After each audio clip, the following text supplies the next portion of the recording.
Okay, with some of the cleanup out of the way, we are ready to actually come in and start our high-res sculpting on this.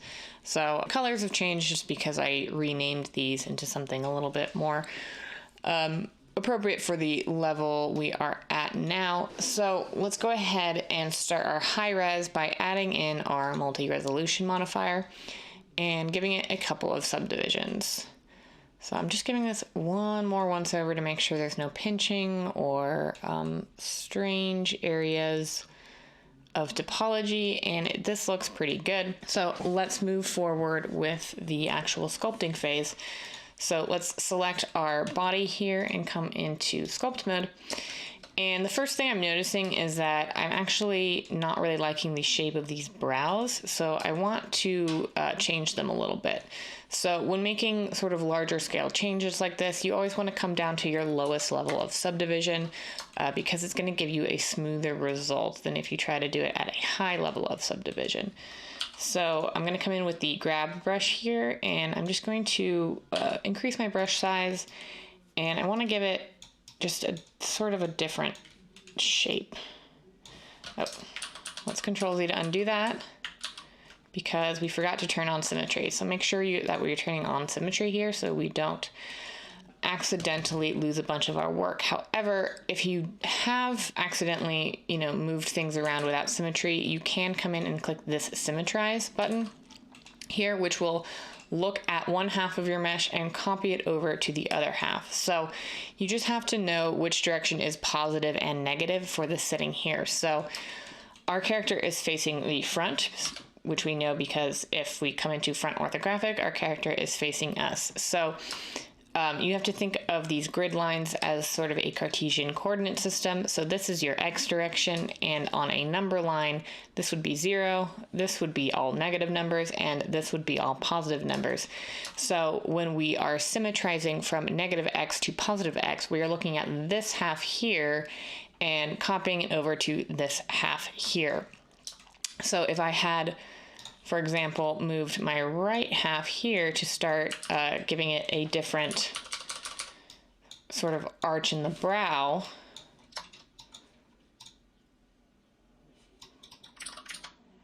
so I'm getting some strangeness in my grab brush here.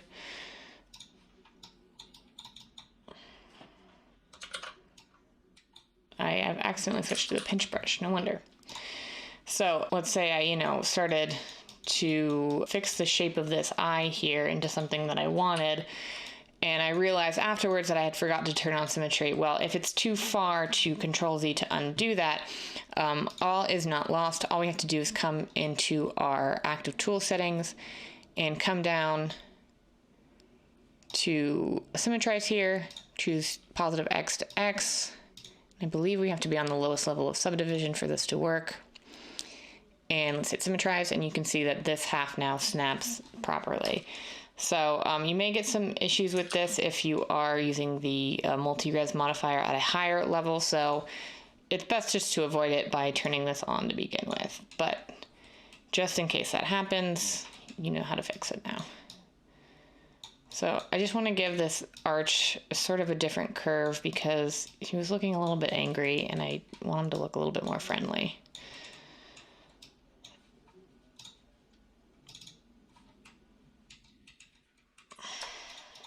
So because I hit that symmetrize button, you can see there's a little bit of a seam line here, some pinching in the middle. It's no problem really, you just have to come in with your smooth brush and smooth it out. Okay, so let's go about adding in back some of the detail that we lost here. So I'm going to switch to my draw brush, and I'm just going to fill this in because this has gotten a little flat because of how I've moved it with the grab brush. So I'm just going to come in and try to round out this form a little bit. And I'm also going to try to add back in the sort of curve for the eyelid here. So I'm going to come in with the draw brush and just expand an eyelid out a little bit. And now I can come in with the crease brush in a much smaller brush size. And I can just sort of start to draw along these lines here. I'm also going to turn on my statistics overlay to get an idea of how dense this mesh is and how much farther I can up-res it before my computer will start to complain. So I can probably come up at least one more subdivision, if not two, probably two. Now, I don't want to add too much detail to this character, because the more detail you add, the more realistic your sculpts will start to look. And, you know, given the proportions and the type of character we're doing, realism for this character, it would lose sort of its cuteness, and it would start to just look kind of scary. So this section probably isn't going to be too long. It's probably not even going to be quite as long as our prop sculpting section, but I do think it's important to come in here and do a little bit of cleanup before we are ready to start baking our normal maps and things like that.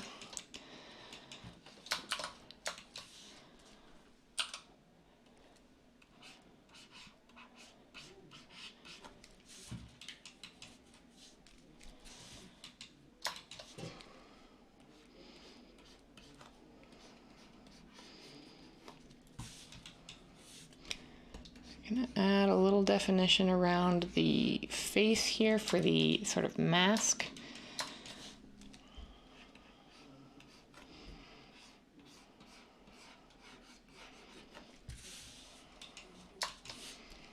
And we're just gonna meet these in the middle underneath the chin.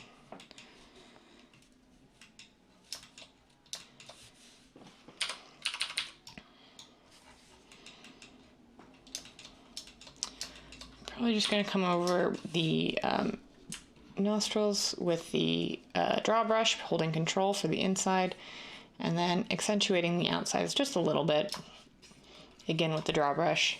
And if these are looking a little too wide, I can pinch them in using the pinch brush here. So let's come in with a slightly larger brush size and just pinch them in a little bit. Again, back to the draw brush, I'm just going to accentuate this sort of fold, although I need a smaller brush size right there, and a really gentle smooth after that.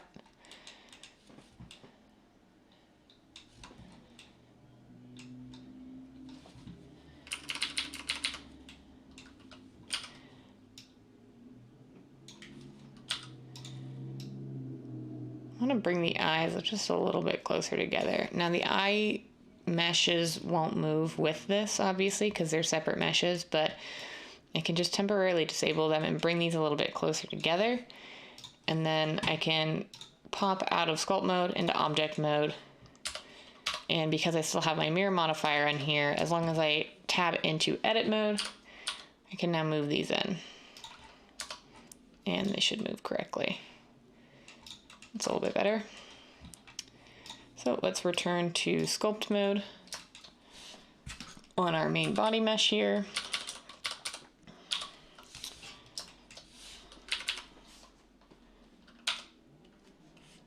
And I'm just going to pull out a little bit of form for the lip. I don't want the lips to be too dramatic.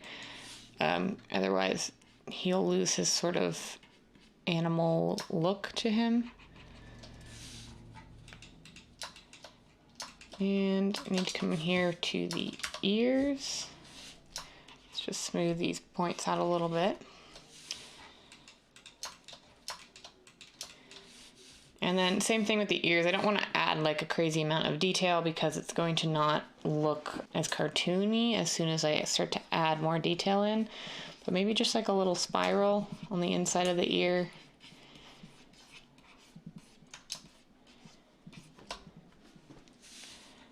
As long as it roughly follows our topology, we should be okay. Let's move this out a little bit. So I'm going to switch to the inflate brush here and really gently deflate this because this area has gotten a little bit, it's starting to protrude a little bit too dramatically.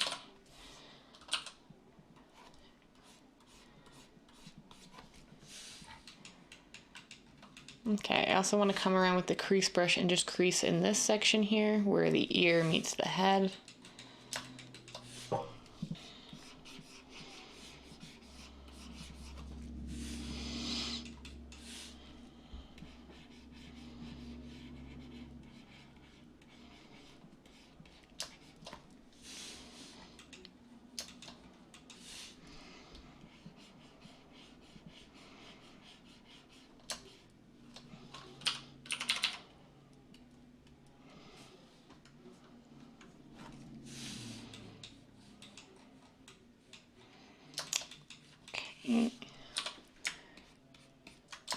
Maybe come in and push this back a little bit. And then there's a little bit of pinching happening at the top of the ear. So I'm just gonna come in with the inflate brush and the smooth brush and try to round that out a little.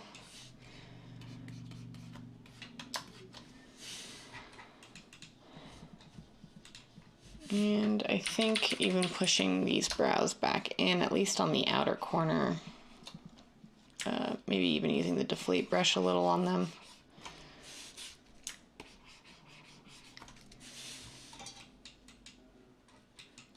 There we go. Okay, that's pretty good. Let's try to smooth out a little bit of this lumpiness. There's sort of an indent right here that we can smooth out with the inflate brush. There's sort of a protrusion right here that we can hold control and smooth that out.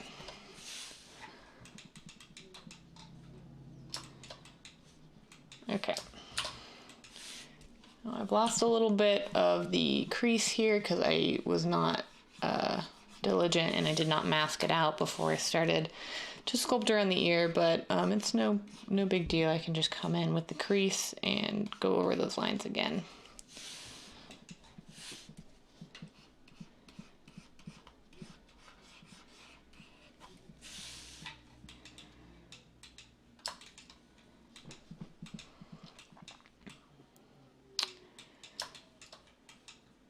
Okay.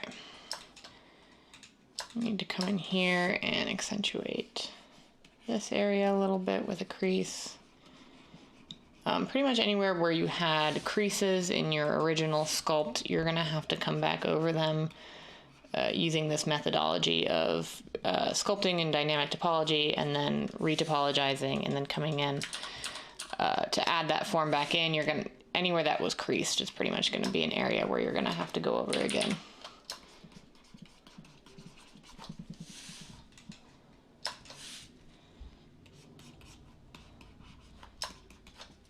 Smooth that out. Okay, same thing right here. Creases to have that for that little like belly overhang.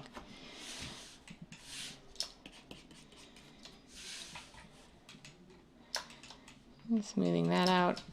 Depending on how detailed you want to get with your sculpt, you may want to come in and redo these lines on the palm of the hand. Sort of like that. Maybe around the wrist. And these fingers have tapered in somewhat, which is nice for fingers typically, but it's a more realistic look, and I want the fingers to be kind of a little bit more cartoony, so I'm going to come in and just inflate the ends of them with my inflate brush.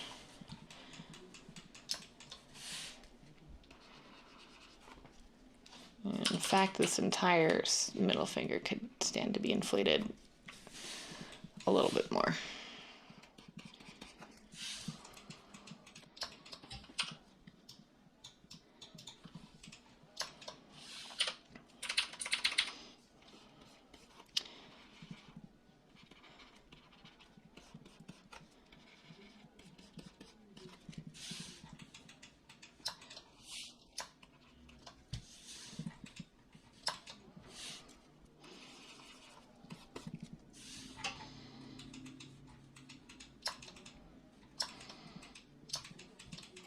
Same thing with these toes right here. I'm just going to come in and start inflating them because they look a little spindly.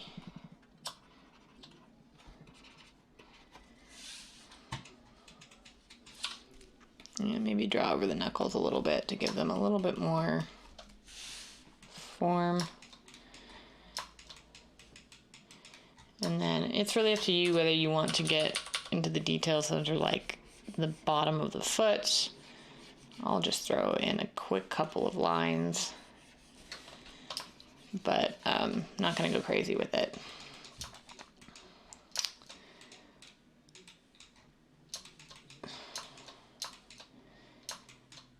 Okay, so that's pretty good. The only other thing that I might consider adding is like, I'm thinking about when I eventually go to texture paint this, I'm going to have the body be all like one basic fur color, and then the face and the hands and the feet are all going to be a different color. you know, if you look at like sort of how the hair on chimpanzees grows, it doesn't really grow all the way to their hands. So to get that into the sculpt, all I'm really going to do is add a little bit of volume right where that fur would end. And maybe get a little crease going right here. Just to sort of mark out the line where the hair growth would end. Now I'm obviously getting some, you know, like a divot here that's a little bit more extreme than I want, but we can just knock that back. So let's pinch this crease closed to make sure we really get it in there and visible.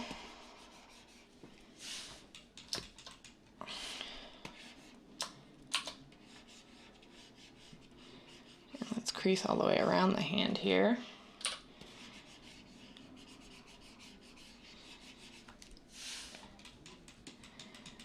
And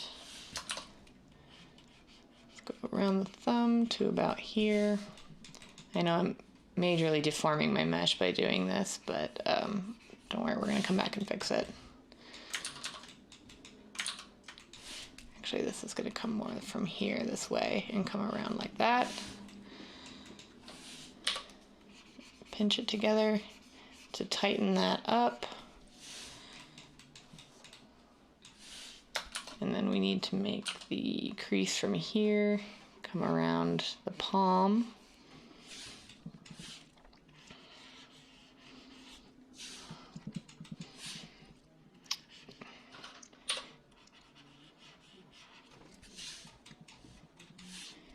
And then any areas that have been like really warped, we're just going to use the grab brush to fix them up. Like right here, obviously this is not going to work. So let's go ahead and fix this.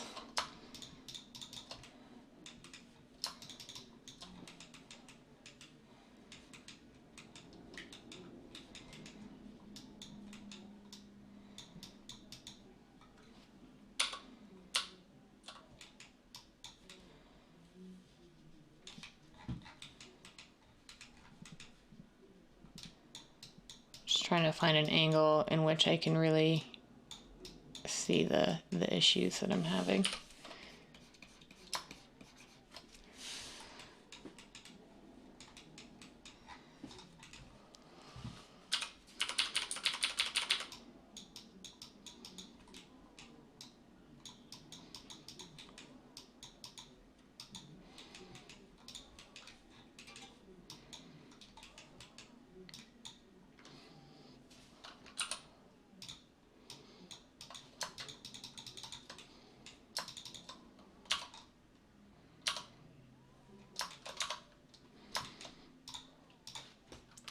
So I'm noticing some pinching right here, and it's because I have these 2 points are not properly merged.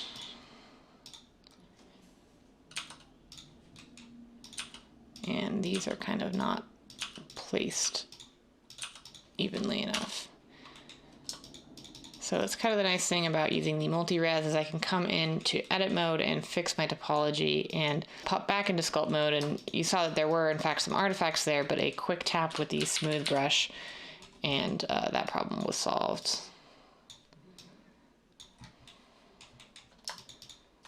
Okay. I'm going to do something similar down here with these feet.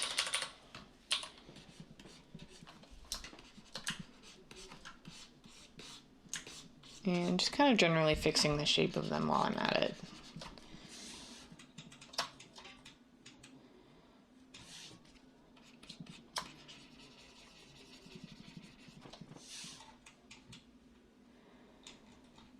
I'm going to come in, and I think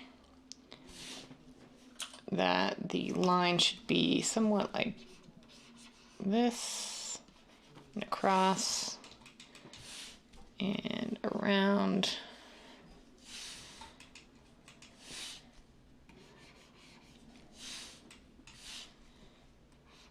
Something along these lines.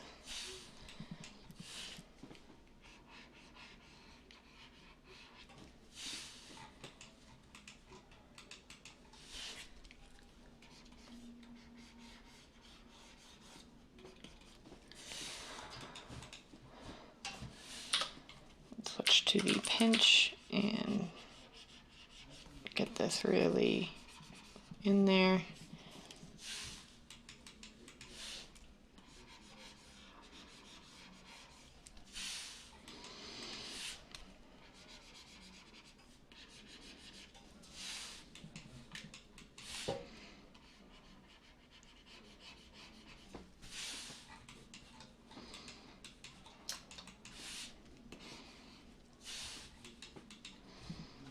Okay, now let's fix some of these strange shape issues by using the grab brush here.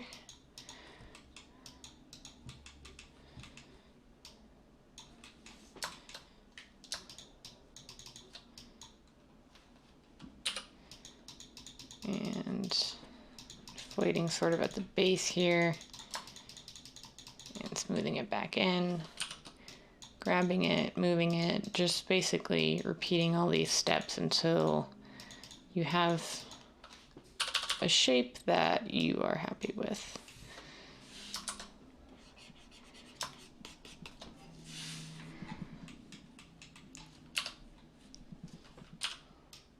And they don't have to lie like perfectly flat on the floor, as long as it's, you know, close enough that the eye will believe it. From the distance at which you're going to be viewing your character, it's typically is enough.